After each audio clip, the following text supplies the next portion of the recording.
प्रथम दृष्टया देखें तो आपको मेरे हाथ में सिर्फ भेड़ का बच्चा दिखाई देगा, लेकिन जब हम गहराई से देखते हैं तो सिर्फ भेड़ का बच्चा नहीं है। इसके मालिक के लिए ये 5000 का जुगाड़ है। जो व्यक्ति इसकी सब्जी बना के खाएगा उसके लिए स्वादिष्ट सा व्यंजन है, और इसकी मम्मी के लिए एक नन्हा सा प्यारा सा बच्चा है। मानवीय दृष्टिकोण से देखा जाए तो एक नन्हा सा जीव है। तो इस जीव के जीवन चक्र के बारे में विस्तार से बात करते हैं बैठ करके। Cameraman follow me.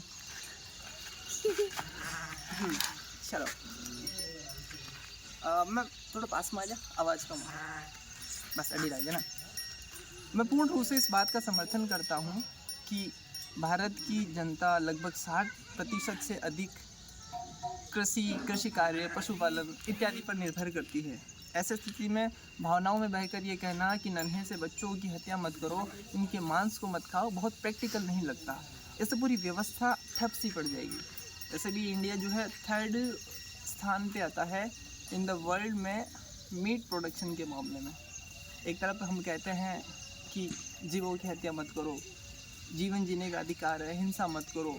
दुनिया का सबसे बड़ा लीडर जिसे महात्मा गांधी कहते हैं, एकमात्र लीडर जिसे पूरी दुनिया उसकी लीडरशिप की दीवानी है, जिसने सिर्फ अहिंसा के मार्ग पर चल करके न सिर्फ देश को आज़ाद कराया, वरना उनकी जो फिलोसफीज़ है हम भी अब बुक्स में पढ़ते हैं। और न सिर्फ हम, देश के विश्व के अनेक देशों में, चीख मत मेरा भाई, हाँ ठीक है, विश्व के अनेक अब रुकोगी थोड़ा कंटेंट बनाने, अब नहीं ठीक है। इन भाई साहब को छोड़ते हैं, इनको लेते हैं, वजन बहुत ज़्यादा है। चलो थोड़ा पास में आवाज़ आ रही होगी तो चलो अब काम की बात करते हैं। अगर मैं कहूँ कि लोग मांस खाते हैं तो उसके क्या कारण होंगे? मेरे ख्याल से 3 कारण होंगे। First, religious practice. Second thing, स्वाद के लिए। तीसरा, प्रोटीन के लिए। चौथा, भोजन मान लेते हैं। पहली बात करते हैं रिलीजियस प्रैक्टिसेस। हिंदू धर्म में भी और बाकी धर्मों में भी बलि प्रथा, जानवर को जुहा करना, मतलब कि ईद के ऊपर जानवर की बलि देना, जिसे हम इस्लामिक टर्मिनोलॉजी में बोलते हैं, सही है ना, जल्दी याद कर, खैर छोड़ो, मुझे अभी वर्ड याद नहीं आ रहा। तो हम रिलीजियस प्रैक्टिसेस के नाम पे जानवरों की बलि करते हैं। सेकंड चीज़, प्रोटीन के लिए कि मुझे मछलियाँ बनानी, मुझे अनकंफर्टेबल फील कर रहा है मालिक, ठीक है। हाँ, तो सेकंड चीज़ आती है कि हमें जानवरों की हत्या इसलिए करनी पड़ती है क्योंकि हमें चाहिए वैसा प्रोटीन, हमें चाहिए ढेर सारी मात्रा में विटामिन तो वैसे नहीं होता इतना, ताकि मेरी बॉडी बन सके। उस बॉडी से क्या करूँगा मैं? हेल्दी रहूँगा? नहीं, उस बॉडी से क्या होगा? मैं लोगों को दिखाऊंगा मुझ में कितनी ताकत जैसे भी में होती है, ताकत मशीन में होती है, ताकत विचारों में होती है, ताकत टेक्नोलॉजी में होती है, नहीं कि आपके शरीर में होती है। तीसरी चीज़ पे आता है स्वाद के लिए। मुझे आइसक्रीम पसंद है, गोलगप्पे पसंद है, लेकिन मेरे को चाहिए सब्जी में बकरे का मस्त वाला चिकन लेग पीस स्वाद के लिए। और चौथी चीज़ क्या चाहिए होती है आपको? भरपेट भोजन के लिए। तो अपन एक एक बिंदु पर विस्तार से बात करेंगे ना, और जानने की कोशिश करेंगे क्या इन जानवरों को मारे बिना इनकी हत्या किए कोई वैकल्पिक साधन की तरफ जा सकते हैं, जो न सिर्फ हमारे उन सभी गोल्स को पूरा करने में सहायता प्रदान करेगी, अपितु बिना इन लोगों को दर्द कष्ट पहुंचाए हम अपना काम चला सकते हैं। तो सबसे पहला उपाय क्या होगा? ये भी नया है। पहला उपाय बता भाई, कैमरे में देख के। पहला उपाय ये होगा कि पॉपुलेशन डेंसिटी को कम किया जाए।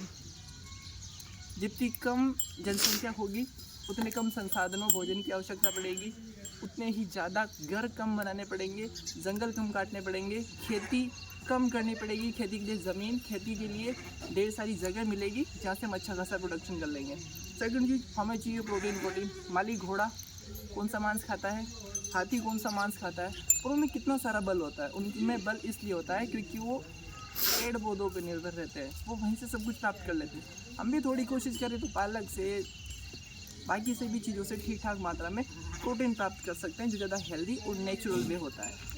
तीसरी चीज़ होती है रिलीजियस प्रैक्टिसेस। मैं समाजशास्त्र का विद्यार्थी हूँ, साथ में फिलोसफीज भी पढ़ता रहता हूँ, तो इन चीज़ों से मुझे पता लगता है, हालांकि मैं बहुत टिप्पणी करने से बचूंगा किसी धर्म विशेष के मामले में, लेकिन दुनिया की सारी परंपराएं देश, काल, स्थान और समय के अनुसार बनती है। फॉर एग्जांपल, जगह जगह पर आपको पंचर की दुकानें इसलिए मिल जाएगी क्योंकि हमारे पास मोटरसाइकिल है, ट्रक है, पिकअप है। अगर ट्रक, पिकअप और मोटरसाइकिल्स नहीं होती तो पंचर की दुकानों को कोई अस्तित्व नहीं होता। यानी चीज़ें आपस में जुड़ी हुई होती है। एक समय पर हम जानवर को काट के इसलिए खाते थे क्योंकि हमारे पास उतनी बुद्धि, चेतना, उतनी व्यवस्था, टेक्नोलॉजी नहीं थी। भाई रुक जाने यार, लेक्चर चल रहा है ना। हाँ, उतनी टेक्नोलॉजी नहीं थी कि हम लोग खेती करें, उस चीज़ को पकाएं और खाएं। तो हम सीधे जानवर पे अटैक करते थे, उससे खा लेते थे, कभी खुद शिकार बन जाते थे, कभी हम शिकार कर लेते थे, बस वेरी गुड। लेकिन अब हम एक समाज की व्यवस्था में रहते हैं। अब हमारे पास संज्ञानात्मक विकास कोऑपरेटिव डेवलपमेंट है। हम बोल सकते हैं, लिख सकते हैं, सुन सकते हैं, एक दूसरे को विचार प्रेषित कर सकते हैं, सही गलत नैतिक अनैतिक का विचार कर सकते हैं, हम चिंतन कर सकते हैं। That's why I don't think कि हमें इन जानवरों की हत्या करके उनके मांस खाने की आवश्यकता है। आप देखोगे सभी धर्मों में कोई ना कोई रीज़न बताते हैं, इस वजह से हमें पशु बलि करनी होगी, इससे भगवान खुश हो जाए, ये हो जाए, वो हो जाए, जबकि सब झूठी बातें सबको पता होती है, ऐसा कुछ होने वाला है नहीं।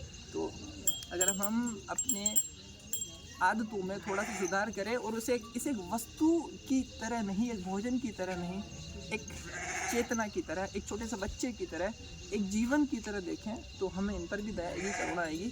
क्योंकि दया करुणा, दूसरों पे दया करना, करुणा करना नेचुरल इमोशन होता है ना। कितने प्यारे प्यारे से बच्चे, हम चाहें तो इन्हें बचा सकते हैं। और टेक्नोलॉजी इतनी आगे बढ़ाने के क्रम में, इतने स्मार्ट होने के क्रम में, कम से कम ये तो इस बात का प्रतीक नहीं है कि हम अच्छी अच्छी मशीनें बनाएं और उनकी गर्दन काट के इनको खा लें। रही बात प्रोटीन की, मैंने बता दी, रिलीजियस प्रैक्टिस की बता दी, अर्थव्यवस्था भी बदली जा सकती है अगर हम चाहें तो। और कुछ याद नहीं आ रहा फिलहाल के लिए, इतने रखते हैं। टू द पॉइंट पे बात करते हैं। भाई यार कुछ याद ही नहीं आ रहा, इतना सारा याद भी क्या है जैसे मालिक। खैर, इन लोगों के जीवन को जीवन की तरह देखा जाए, कोशिश की जाए इन्हें बचाने की। और भैया 1 किलो चिकन लगा दे। अरे भाई रोक दे, मैंने दिखा।